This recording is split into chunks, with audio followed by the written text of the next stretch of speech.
right, and they want to make sure that they're not in a position where their main engage is flash E on Zyra. I think that is a respectable point of view. However, double-ranged bully matchup into Lucian Braum is very hard to play, and Hansama and Ignor haven't had the best laning phases lately. No, and I mean, there's just so many options for Misfits in this pick and ban phase, and they could have drafted, as we mentioned earlier, things like the Karma as well to just stack shields, so there's no kill pressure for like a LeBlanc, and then it's all about Reckless and team fighting Kennen, which will actually give a big advantage for Misfits because we know Source will mainly play tanks top lane. They didn't also ban the Renekton. Like, I'm actually okay putting Alfari in a skilled matchup against Source if I'm on the side of Misfits, but they give him the Gragas once again. Gragas has a fine laning phase against Camille, and it's where Source can shine. So I feel like Misfits were respecting some of the picks too much and not actually thinking about who they were playing against. Because I don't think a Renekton Source would have been the worst thing for them to deal with. But maybe risking a little too much here, not worried at all about the Gragas despite the impact it had in the previous game. But Alfari, he has more tools to escape now, more flexibility, more mobility. We can be sure that he won't die in the same way on the top side of the map. But the big shift here is in the bottom lane. Misfits going way more aggressive this time around with less engage options. No Ashe this time. Man, that Lucian, if he gets ahead. Let's see what the fans think though. Hashtag FNC win, hashtag MSF win. There's a lot of Fnatic fans in this building. Nearly half the fans I've seen, they're all wearing Fnatic jerseys here, so they're definitely rooting for Fnatic to take Game 2. We'll see. Is their faith well put? Fnatic already up one game in this series. Things looking good for them. They got another composition that suits their style perfectly. But is this changeup what Misfits need? Is this going to be the difference maker?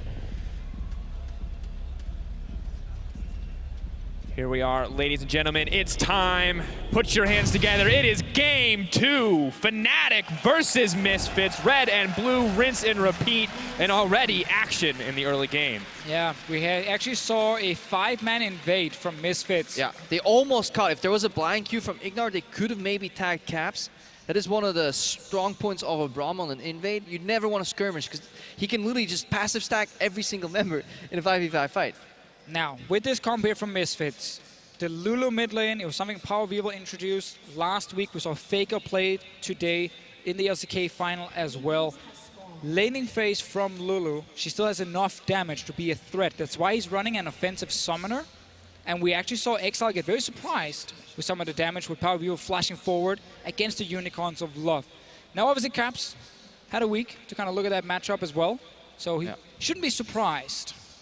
It's actually super cool that Lulu, as a champion, while she seems very defensive, her 1-6 historically has been very strong, and that paired with Ignite means it's almost impossible for anyone to beat that. Now, Kakao brings his friends, Ignore. Forward. Oh, miscommunication from Misfits. You see Kakao walk away from Broxah, and then the Q flash happens from Ignore. Ooh, big hit, by the way. This is so hard to play. Not only does Reckless and Jezis have the lane matchup, they also have the lane push early. They have complete control there. The only thing Kakao needs to do right now is actually get behind that. Hansama is moving in. This is so greedy from the Misfits. Taking a lot of damage. Early heal already burned. Disaster strikes in the early game. Yes, to get Kakao ahead, but at what cost here for the bottom lane in the side of Misfits? The one lucky thing is they may not have missed too many creeps right there, because it looked like Fnatic fast pushed the first wave, but there still be at least down a single creep here. Now Fnatic's level 2. Ignore and Hansama way far away from that. Luckily they're at the tower though, so they're not really at any threat here. They're not gonna die. They're not gonna get pulled out by Jessis and kill them. You say that. I say that, and then they're gonna dive him level 2 and we're like, whoa, okay. Oh, there he is, getting pulled out. Oh, he missed the play. Oh, not what you want on the big stage. And also pulling him out is fine, but you're not gonna kill him. Yeah, he's a poking. He's been watching too much Greppo stream, happens all the time. To the best supports out there. Is that what you are now? Pretty sure no one watched that stream. The Fisher watched that all the time. Anyways, PoE trading. Caps not getting what he wanted there in that exchange. Level advantage for PoE makes it all too easy. And you talked about this previous performance for him, and it was pretty dominant right from the start of the game. Yeah, again, he got early kills. He was dominating the laning phase and made it really hard for the LeBlanc to do anything. And that's kind of the key thing. Lulu offers so many shields that it's, or shields and HP with the ulti, that it's just not possible for LeBlanc to really burst her down. And then also with this pretty high base damage, you can actually trade very effectively against Caps, and that's why Power Vivo are kind of sitting in this situation. And against the shorter range players, it's also so easy for Lulu to get the wave push with Q, and also win trades by proccing very easy E-auto Thunderlord procs. So in a very short amount of time, you can get control of the lane in 2 ways, trading and wave push. But now Kapow has snuck around the enemy bottom lane. I actually wanted to talk about this a little bit earlier, how with the Braum, it can again set up Misfits to try and camp this bottom lane. GSS is behind Reckless right now. Yeah, he's in Lantern position. It does mean that it's much easier for Hansama to farm, and it may even out here. Now Brox is going to find out his jungle is being stolen. But Kakao now may be the one who's going to get caught out here as the team collapses. Flash away from the root collar, but the CC comes in, and that's not the start that Misfits wanted. The exhaust goes in, Kakao goes down. That's first blood for the Kennen. It's all gone wrong for Misfits since level 1. It was much harder to set up a play bot lane without Flash on Ignore, because that was wasted when there were miscommunication. Bot lane then, Kakao, caught behind enemy lines, and simply dies, gives up first blood to Kennen. Yeah, but this was a really great trade for Power Hero. Goes in again. No, Prox is behind him. Root Collar is going to connect. Caps is just going to walk forward. The chains, they're going to bring it home. Power Vivo wants to get something back, but the Ignite burns, or the exhaust rather, takes him down. And PoE going for the offensive Flash, looking for the montage moment instead of just piecing out. They're playing defensively here. The Misfits, they're so desperate to crawl out of this hole that they've dug for themselves that they're actually digging themselves even deeper. And we talked about Ivor not being the problem, but it was a big issue for the side of Misfits in Game 1, and it's once again the problem here in Game 2. Broxa, despite being put down under, despite Kakao taking so much from him in the jungle, still makes an impact. Well, we get to see now another good start from Broxa. We get to see Fnatic with a great start in this game. Against the Misfits content, it's really hard to execute when behind. You're going to lack damage because Lulu's not going to offer it from you in the mid lane. Or, sorry, lack magic damage because she's not going to offer enough when behind. Now, Camille, Graves, Lucian obviously will bring plenty of physical damage, but that's where the shields comes in for Fnatic. That's where the armor stacking comes in for Soaz. And then suddenly you can't really kill that big tank. Yeah, that's where you start disliking Ninja Tabi as an item. Let's see what the next play here is for Fnatic. They're looking to hold bot lane, going to replay. Yeah, this is PoE, so he has pressure on Caps. Caps just teleported back, by the way, so he was very passive mindset. Caps with reactionary flash. Still, PoE needed another E-auto and Ignite tick to get that kill. That is bold. I think maybe knowing that Brox had flash, he didn't feel like he could escape, but then at least you trade flash for flash. I think what he was trying to do there was expect Caps to dash in to close the gap on the chase, and then get him obviously in a great position. This was almost too easy for Fnatic. This was too easy. I think Misfits delayed the gank a lot. Minion wave was at the tower, no flash on Ignore, so Kakao thought he could finish the camp. Then he goes down to Fnatic with a good setup here, good catch. I wanted to talk about that actually with the Graves and the Lulu. Like one of the reasons we get to see more Lulu, even Karma mid earlier today in LCK is like with junglers like Graves, you get like another 80 carry. And Graves obviously fairly short ranged, but if you can buff him up with movement speed, attack speed, HP, then he can sit in the front line and he deals a ton of damage and you can't really kill him. So in theory, having things like a Lulu Graves combo is very, very strong.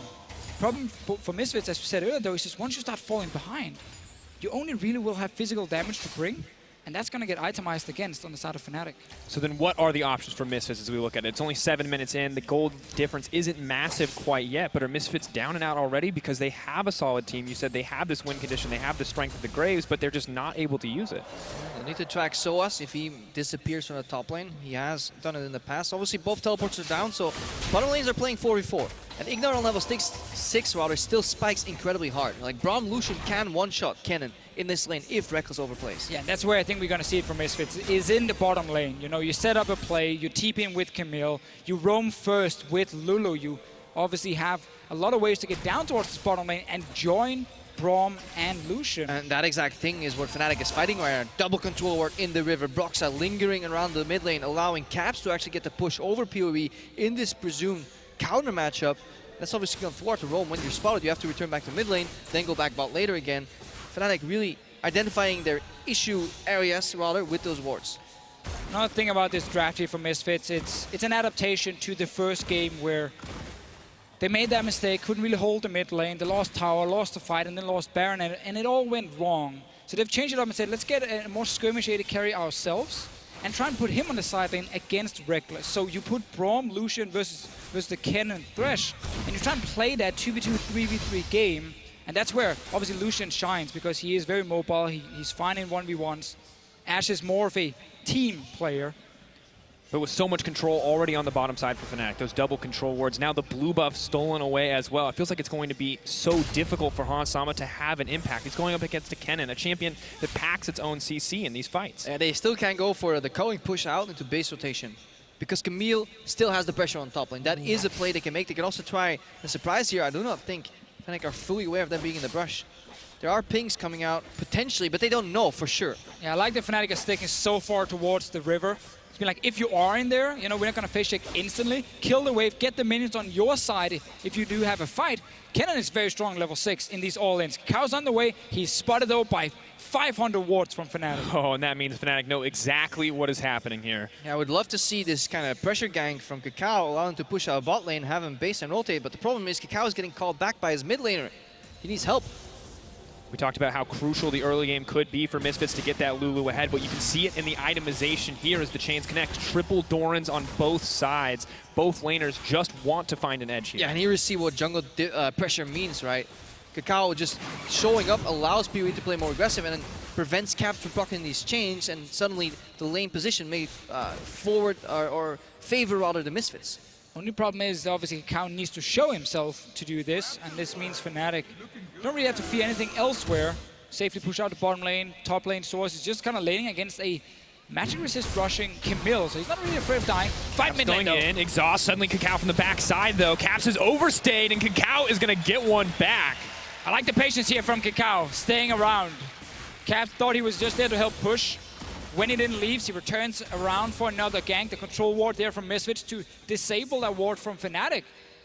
And now we see also the Misfits pairing their jungler with the support, going for deep vision. Ignar comes back with his full sidestone, and now the bottom side of the map, previously the entire game in control of Fnatic, is now leaning finally towards the Misfits, and they can start playing into some of their strengths. Yeah, this is where we can see that big play in the bottom lane here. Thresh is not very tanky at this point. Nope. If you gank him, he will die so quickly. Alfari obviously is itemizing just tank early on. He's actually not building to win his lane, but he's going to join a potential fight. And Reckless, of course, someone that you have to be willing and ready to focus, but something we have to consider, Alfari, no TP available, double TP up and available on the side of Fnatic. It's that 4-man bot lane play you talked about earlier. Yeah, definitely. So that's when we need to start tracking wards. And then Misfits are defending against that exact play with a lane ward, control ward rather. Now we see Kakao show up for pressure again. This could be the first step to that party for the Misfits. Pressure out the top lane, enable Alfari to base, and then maybe we get an explosive fight. Have to be careful when you do it though, because if Fnatic is ready, they're just going to pull the trigger bottom lane, and then suddenly you're stuck top lane with your jungler, and your bot lane is going to die. Because this again means Fnatic can push in. When they know exactly where Kakao is on the map, they know they will have a numbers advantage on the bottom side. So now, Fnatic are playing aggressive. It's the 4-man party. You saw so much respect coming out from Misfits. They backed off immediately, but now it's Daisy. It's the whole gang down on the bottom side of the map. They're just looking to get this tower. Now let's see, TP could come in from Alfari. There's wards behind, they're coming now. Oh, it goes in for Ignar, looking to get the fight started. Box comes out, Reckless is holding onto his ult for now. Broxah potentially in trouble, in goes Camille. Alfari gonna block as much as he can with the parry on the Hextech ultimatum, but Broxah gets taken down. The Culling's cleaning up, it's the double. Caps is completely split up on this fight, which means Reckless goes down. It's a triple kill for Hansama. Hansama coming in clutch in the fight, and that's the turnaround that Misfits needed. That was that bot lane fight we talked about here for Misfits. They had a ward behind Fnatic. Alfari TP'd in, and because it was on the tower this early on, Misfits were confident they could jump in. And that is the risk of a flank. If you're not willing to commit immediately on the dive, these guys are going to fight their way out in the weak part. They're just going to punch through one of your flanking walls, and that's exactly what happened. Notice how Caps is playing on the left side. This kind of pseudo-siege gets broken with Kakao showing up, and then suddenly Caps cannot enter the fight. It's a complete 4v5. It looks so good. Obviously here, it looks very good. I agree with you, Dracos. I too concur. We all agree And it looks very good for Misfits. You talked about this at level 1, Crepo, the concussive blows for Braum, the ability to just chain CC. Exactly. And Reckless, of course, what do? There's no more fancy footwork at that point. Autos are going to stun you. You cannot dodge at all. Yeah, can't stutter step it. Unless you have Mercs, then you feel really happy, but don't really want to draft that into this team comp. Oh, this is so good now for Misfits all of a sudden, like that turnaround. And that was the thing, you know, we said it looked pretty risky. They were going to run out of damage, or magic damage as well. I don't know why I keep saying damage. Magic damage. You just like magic. I just like magic and damage. And Alfari is going for a bit of a lame fight top lane. Unfortunately, not at the point, I think, where either of these guys have much kill pressure on one another. But something I want to draw attention to is Hans Sama. This is a great game for him. And in the past few weeks, the Misfits bottom lane hasn't been a big source of aggression, hasn't been kind of the center of attention, but they're doing well this time around. I would say against Splice, in the end, when they kept playing against Ken and AD Carry, they actually took over the lane and did really well. But yes, overall, we haven't always seen them dominate. It was their failure to punish stronger matchups. Really, like they were playing strong matchup into the weaker Unicorns of Love matchups, and they weren't punishing them accordingly. We need to see them be able to thrive with an advantage, snowball it even more. But for me, the man that has really unlocked this game has been Kakao. Making the appropriate moves. Hans Sama going to dash forward. Rekkles potentially in trouble. He's low. Gets knocked back. Maybe going to look for a little bit more. Redemption comes out. He's going to try to heal up. Lulu comes from above, but Power of Evil's all the way in. Rekkles is in trouble, but the CC is coming down. Hans Sama under the tower. He's the one tanking it up. This could be bad for the team because in goes Caps, in goes Daisy, down goes Hans Sama. And Fnatic are going to find the turnaround because Caps, he's hungry for a bit more. Going to get the double. Doesn't even need to look at him with the Power Rangers finish. So this time it was Misfits actually making the aggressive play. They saw Rekkles under that tower here. 2 tower dives in this game, and both times it completely backfired for the aggressive team. Power of Evil, he's going low, he's fine for now, but Source is on the way down. Caps is flanking 2 top right here, so they're going to find Ignar. This may be a 4-for-1 exchange in total. Roxa, push comes over the wall, Root Caller coming in, Ignar trying to hold on, it's the last Banshin, it's the Alamo, but things are going a little bit different this time around. Ignar running for his life, and Caps just gonna grab another one. So good for Fnatic all of a sudden. The game turned around in favor of Misfits, now it's back in favor of Fnatic. Lesson number 1, don't tower dive. Don't tower dive a Kennen early in the game when you can't one-shot him, because that ulti, while it is weak in the late game because it doesn't scale off AP on the first rank early in the game, if you can use it to kite under a turret, it accomplishes everything you want from it. Let's watch this again. See, I like this engagement from Sama here. You force Rekkles back, and now Kennen is useless. Kennen will not offer any wave clear, can't really fight. Take the tower. Hit the turret. Just hit the turret right now. Disengage. Ignar really going rash, and there's another teleport, and that is what the Misfits forget. They're playing against double TP here, so Caps can join much faster from behind. And because they don't actually get far enough away from this tower, Sama was tanking it the entire fight, and he took like 3 or 4 shots from it. If you manage to get far enough away to get out of tower range, maybe, still very hard. And this turret range, or this turret dive out, it would have worked months in the past before turret aggro changes were implemented. Because you were hitting targets so far behind turret range that you would no longer draw it. But with the changes, it doesn't matter how far they are out of range or not, you will always get hit by the turret if you're under it, even though the target may not be in its own turret range. So those changes still punish pro players to these days because they're so used to getting these super aggro turret dives where you push people almost into their base, and then you get surprised on the way out, getting hit. It's a rough road. We've seen Fnatic fall prey to that in the past as well. Soaz caught out under tower in the G2 series, but now Misfits the one making the mistakes, and this is pretty disastrous. This is flashbacks to game 1. Burn everything on Rekkles, see the team fight fall apart before your eyes, and for Misfits, they're dead even. The gold, not a huge advantage for Fnatic at this point. 1K not going to be everything, but it's going to continue to grow. And the Misfits, they want to find a setup somewhere where they have vision control, because if you need to face check into Lulu, Braum, and a Camille, that's where they can really make picks. The problem is they're losing the side lane pressure. It's always an issue when you play against Kennen and Rekkles, because he will just keep pushing. But again, 3 kills on Hansama means that he can try and match some of this AD carry aggression, and we call it the 3-1-1. What we often see when it's the AD carry support and jungler pushing one side lane, and it's the mid laner holding the mid lane. It is what Misfits will try and do here with Braum Lucian as well. Have that number 3 in the side lane, you pair it up with Kakao, and it is very strong. All right, Deficio, 3-1-1, that's what we'll call that. What do we call a Gnasher's Tooth Lulu? Power of Evil. Okay, fair. That was a surprisingly succinct answer. I mean, he's a man who's, you know, been known for his unique builds. I personally feel like when you play Lulu, either you go Athenes, where you just make your, utility even better, or you're trying to stack as much like pure AP as possible. Guys, we're missing some sweet rotations here, though. And look at how Fnatic, they push the bottom lane, they base, they unlock that top lane turret. Like, shouldn't this excite you, Martin? Yeah, but I was also excited about the Gnash's Tooth Lulu here. Still pushing on here. Turrets falling. Fnatic, they were much faster on the play. It's our favorite concept in the game. It's called tempo. Tempo? They started the tower push first, which means they get 2 turrets for 1 here. And again, using that, they just bridge that goal gap even larger. Exactly where they want to be. 2K in their favor. Kakao going to get a Cloud Drake back. Definitely not the prize you wanted to see in that exchange. Fnatic now taking a bit more time. Maybe going to look to burn down the Rift Herald. This is a hallmark of the Fnatic Academy team, who are known to take Rift Herald every chance they got, but now it's going to be the main team picking it up here. Back in the glory days of lane swaps, this is where Fnatic would always end. Hey, we still have lane swaps. We saw them last week. Yeah. Not so fun though. This is where Fnatic would always end their push. It would be turret for turret for turret for turret for Dragon, and then eventually they ended on a Rift Herald because they were actually really good at executing it and playing the map. So it's good to see some of that rotational game come back in. Yeah, was very successful at one of the best IM Katowices, where Fnatic surprisingly made it all the way to the final. And always been the thing about Fnatic, I feel like so often internationally they show up and represent the region really well. And then they lost to some Koreans. I don't think the team is very well known. No, definitely not. But that's almost the best you can do these days in international tournaments. It's about who wins second place. It's about winning a final spot against SKT. Against SKT. And then you get to go home.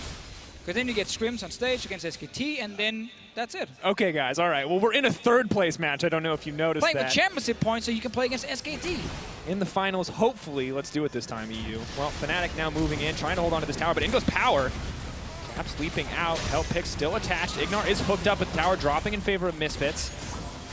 They may just back off here after the tower take. No, gonna push for more. And that's, again, the play we saw last game here, where Misfits are just running into the mid lane and saying, you know what, Reckless, if you are slow at pushing side lane, we force mid. Yep. You're not there, you're not gonna join. You can see that wave in the bottom lane. The minions, they're just gonna push slightly or slowly towards Misfits, and they're gonna pick him up and push him back. Yeah, so this is actually a really good situation for Misfits. Reckless cannot overextend on the bottom lane, because if he would show there, Misfits would continue this siege with 5 men in the mid, and it's again a mistake where Soaz is also playing a split pusher. You can't hold as 3 members. As 4, maybe they could have held and let Reckless push. This is a great punish, and all the tier 2 turrets are done. So Misfits definitely with a great hold. I don't get the chance though. Trying to get the siege on, trying to get a little bit more, trying to get something back. They are going to grab the mid lane tower. Still holding on to the gold lead, but Ignar going to have to run for his life. However, the fight is split. Power of Evil is there to back him off. In goes Jesus. Maybe looking for a little bit more. It's flash out to safety from Ignar. Fnatic, are they going to go for more? Flash in, root caller, trigger seed. There's the ultimate. They're looking to keep the play going. Reckless is a man in trouble, but he just won't die. Once again, Reckless is unkillable. Leap forward, Alfari drops everything, falling apart. And this is the hallmark of the Fnatic squad. When they draft AD Kenny, they know so well how to protect him in fights when he pops that ultimate. He goes slow, and then it's shield on shield on shield. Yeah, it's just all on the Iron again here. Broxah with a good early game. He gets that redemption. He gets a heal down, then also has the Athene, so he can just add so much value to his team. And yes, when you are focusing that AD carry, well, you suddenly have to like kill him twice with the amount of extra HP Ivan will give him. It's a terrifying spot to be when the Hextech ultimatum is a duel that you do not win as the Camille. Yeah, give him a shield. Give him another one. Buy your Ivan a redemption. Buy your Thresh a redemption. Buy him that locket. Buy him a frozen mallet, because he will get it very soon. After the QSS to follow, for sure. But now it's going to be even harder to lock this man down, to lock him up. And there's limited CC on the side of Misfits as it is. But we'll look at this one more time. Yeah, it's super slow. It's like controlling the burst right now. Fnatic, they're loading up the shotgun.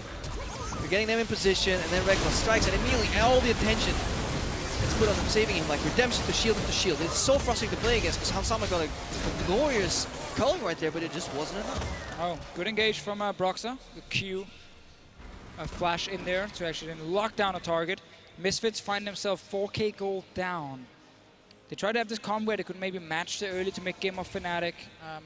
To go back to Power of Evil's build here, like if you think about it, he wants cooldown reduction, he wants AP. So Nashus will bring both, you know, 80 AP, 20% CDR. Doesn't have many extra mana regen, which is a problem for him. But again, what we saw from some Lulu players was like Morel, Normicons, Luden's Echo, and then like a Death Cap. You know, you really stack high amount of AP, and you try and just buff up your shields and your ulti. Now what Power of Evil is doing here, also with that magic resistance. So he's very focused on being able to send auto attack in a fight, which is kind of odd. It's his style, though, going for these like slightly defensive builds. Like we've seen the Abyssal Zonias so block from him. Soaz with another great pickoff here. Can Ignar survive? Backing up, Redemption coming down, looking for the heal. Multiple members now locked up by the ult from Ignar. Caps leaping back to safety. Misfits happy to fight in the choke point for now. Teleport from behind from Alfari. Can he make something happen? Goes, gets the stun, hook shot, wall dive. Happy to get in there. The ultimatum comes down, but once again, it's Alfari who's in trouble. No one has dropped yet on the side of Fnatic. They're going to keep the ball rolling. They're going to grab Power of Evil. That's the 2 for 0. Yeah, Misfits cannot win team fights against this Fnatic comp. It's the same as in game 1. It's Gragas in the front, it's Ivan to support the team, and it just keeps Reckless alive. And this almost brings me back to like the way the Unicorns like to approach their fights. When Ivan was such a stellar pick for them, front line getting buffed up with the shields, the CC, and then the backline playing behind it, continuously dishing out damage on the right target selection here. Fnatic playing it slow and steady, not even giving Misfits a chance to fight their way back in. And we look at the pick ban phase, we say, hey, maybe Misfits need to change something up. They say no. They say it was the execution where we faltered in game 1 and we can change it, but the execution is faltering here in game 2 as well. Yeah, and even if you made mistakes that you could isolate and you say, you know what, even if we played this better, we would have won. The Misfits, they need to challenge this Iron and Gragas, take some of them away. So Alfari flanking in here. Power Weaver wants to get in range to ulti Alfari, so he knocks up all these guys here, and he's actually trying to get in time. Nice hook from Jessis, and then Alfari dies at the same time, simply denying everything from Misfits, and they're trying to set up this combo with Lulu mid lane, and it's just not working for them in these fights. And maybe that's a fight you take when you have Rumble, when you have 5 enemy team members grouped up. But now that you have the Chameleon, you can only hit that one guy. You don't have the damage necessary to fight Fnatic when they're grouped up like that. It makes those lockets, those redemptions, so much better. Well, now Fnatic and Siege. Pop out Daisy. She tanks the turret for you. League of Legends becomes a little bit easier. Very nice of her. Next, or soon we will add in the Rift Herald as well. Daisy, Rift Herald, Tippers. Shaco boxes. Shaco, that was it? Shaco boxes. Oh, a Fnatic Death Brush. They just kind Build your own. Yeah, build your own Do it wherever yourself. you want. They're definitely doing it. Fnatic just going to grab the Infernal Drake. Happy to take it. May not be another tower, but it's pretty difficult. We're at this point we've talked about before with the split push. Way harder to break into the base, way harder to take down those inhibitor towers, but they also have a 7K lead.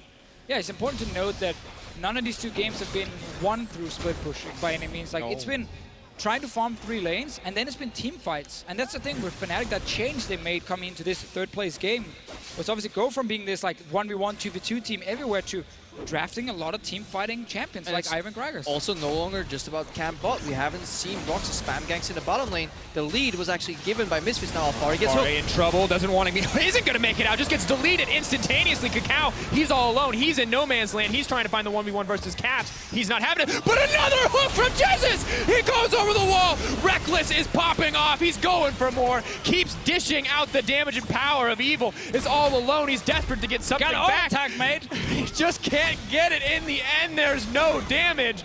Caps unstoppable. Fnatic on a tear. Yeah, every single member from Fnatic just performing at such a high level in these fights here. Jesse's landing hooks left and right. And it means another win for Fnatic. In them down, they're going for the Nexus. Yeah, definitely. First Nexus turret goes down here. It's another fight where Power Weaver does not get his ulti off before single member has already died. Really good target selection by Fnatic and peeling from Broxah. Team back alive though. Alfari trying to buy a bit of time. Interrupted. Does throw out the Hextech ultimatum onto Broxah. Trying to get something. Trying to stall. Trying to buy time, but it's not enough. He's locked down. He's knocked out. Fnatic. There is no mercy. They're not giving Misfits the chance to reset the map. Kakao's alive, but they just keep marching in one at a time. And Fnatic are more than happy to reap the benefits. More than happy to take the kills. And more than happy to take the game 2 here against Misfits.